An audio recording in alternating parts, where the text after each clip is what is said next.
എൻ്റെ ഒരു സുഹൃത്തിൻ്റെ കാര്യം പറയാനാണ്, വേറൊന്നുമല്ല. അദ്ദേഹം ഒരു പ്രത്യേകതരം സ്വഭാവക്കാരനാണ്, പ്രത്യേക തരത്തിൽ എഴുന്നേൽക്കുകയും നേരെ അങ്ങനെ ഉറങ്ങുകയൊക്കെ ചെയ്യുന്ന ഒരാളാണ്. ഇദ്ദേഹത്തിൻ്റെ ചിട്ടയെന്ന് പറഞ്ഞാൽ രാവിലെ എഴുന്നേൽക്കുമ്പോൾ തന്നെ കൃത്യമായിട്ട് നല്ല നിറഞ്ഞു നിൽക്കണം. അപ്പോൾ നമ്മൾ ഓർക്കും ദൈവത്തിൻ്റെ ഒരു അനുഗ്രഹമാണ്. അതല്ല, നല്ല ചൂട് ചായ നിറഞ്ഞു നിൽക്കണം. ഞാൻ പറഞ്ഞു വന്നത് ഇദ്ദേഹത്തിൻ്റെ ഭക്ഷണ ക്രമങ്ങൾ അങ്ങനെയാണ്. പല്ല് പോലും തേക്കാതെ ചായ കുടിച്ചതിന് ശേഷം 20 മിനിറ്റ് ഇവൻ എക്സസൈസ് ചെയ്യുമെന്ന് പറഞ്ഞു.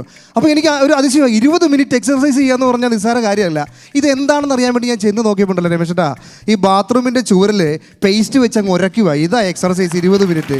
അതിൽ നിന്നാണ് ഒരു ഇച്ചിരി പേസ്റ്റ് കിട്ടുക. പിന്നെ ഈ മൂപ്പരുടെ ഒരു പ്രത്യേകത പറഞ്ഞാൽ മൂപ്പരുടെ കയ്യിലുള്ള ബ്രഷ് അത് കിടിലനാണ്. അതെന്ന് പറഞ്ഞു കഴിഞ്ഞാൽ മൊത്തത്തിൽ 3 നാരേ ഉള്ളൂ. ഇതുകൊണ്ട് പല്ല് തേക്കുമ്പോൾ ഒരെണ്ണം അണപ്പല്ലിരിക്കും, മറ്റൊന്ന് കോമ്പല്ലിരിക്കും, നടുക്കൂടി ഈ അണുക്കൾ ഓടി കളിക്കും. ഞങ്ങൾ ഡൊമക്സ് എന്നാണ് അവനെ വിളിക്കുന്നത്. ഈ പുള്ളിക്കാരൻ എൻ്റെ കൂടെ ഈ പ്രോഗ്രാമിൻ്റെ കാര്യത്തിനൊക്കെ വരാൻ വേണ്ടി വലിയ കാര്യം. അപ്പോൾ ഞാനൊരു ദിവസം എന്നോട് പറഞ്ഞു, എടാ നാളെ എനിക്ക് പ്രോഗ്രാം ഉണ്ട്, നീ ആ ജംഗ്ഷനിലെ കടയിൽ പോയിട്ട് ഒരു 3 പാൻ കേക്ക് മേടിക്കണം എന്ന് പറഞ്ഞാൽ അവൻ പാൻ കേക്ക് മേടിച്ച് എന്നോട് വിളിച്ചിട്ട് പറഞ്ഞാൽ വീട്ടിൽ പാൻ കേക്ക് മേടിച്ച് വെച്ചിട്ടുണ്ട്, വേഗം വീട്ടിലോട്ട് ചെല്ലണം. ഞാൻ വീട്ടിൽ ചെന്ന് നോക്കി ആ കിറ്റ് അടിച്ച് നോക്കിയപ്പോൾ 3 പാൻ കേക്കും ഉണ്ട്, ഒരു കത്തിയുണ്ട്. അപ്പോൾ ഞാൻ അവനെ വിളിച്ച് ചോദിച്ചു, എന്നാ ഈ കത്തി എന്നാ? പിന്നെ കത്തി കൊണ്ട് മുറിക്കാതാണ് നിങ്ങളുടെ നാട്ടിലൊക്കെ കേക്ക് എടുത്ത് തിന്നുന്നതെന്ന്. പാൻ കേക്ക് എന്ന് പറഞ്ഞാൽ കഴിക്കുന്ന എന്തോ ആണെന്ന് ഓർത്ത്.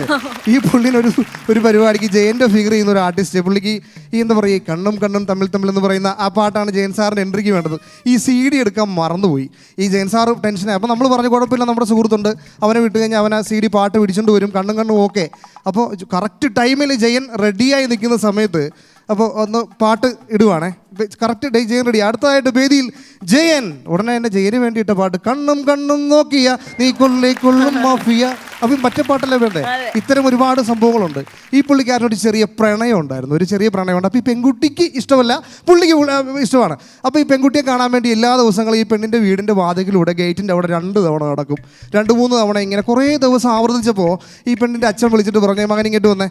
അപ്പോൾ എടാ എനിക്കറിയാം, ഞാൻ ഈ പ്രായം കഴിഞ്ഞ് വന്ന ഒരാളല്ലേ, എനിക്കറിയാം. അപ്പോൾ നീ അതിൽ വിഷമിക്കേണ്ട, നീ ഒരു നമുക്കറിയാം എൻ്റെ മോളാണെങ്കിൽ ഇത്ര, അപ്പോൾ നീ വിഷമിക്കേണ്ട കാര്യമൊന്നുമില്ല, നീ പോയിട്ട് നാളെ വാ എന്ന് പറഞ്ഞു. അപ്പോൾ എന്നോട് ഈ സന്തോഷം വിളിച്ച് പറഞ്ഞടാ, കാര്യങ്ങൾ അച്ഛൻ സമ്മതിച്ചെന്ന് തോന്നുന്നു, എന്തായാലും നാളെ രാവിലെ ചെല്ലാൻ പറഞ്ഞു. അങ്ങനെ രാവിലെ ആ വീട്ടിലേക്ക് എന്താ പറയുക ചെല്ലുന്നു. പുള്ളി ചെന്ന ഉടനെ തന്നെ വാമോനെ എന്നും പറഞ്ഞിട്ട് ഒരു തൊപ്പിയും ഒരു ഉടുപ്പും ഒരു പാൻറ്റും കൊടുത്തുകൊണ്ട് പറഞ്ഞു, നീ സെക്യൂരിറ്റി ആയിട്ട് എൻ്റെ വാതിൽക്ക് നിന്നോളാം. അത്രയും നോട്ടമാണ് വീടിൻ്റെ ചുറ്റുപാട് നടന്ന് നോക്കുന്നെന്നുള്ളതാണ്.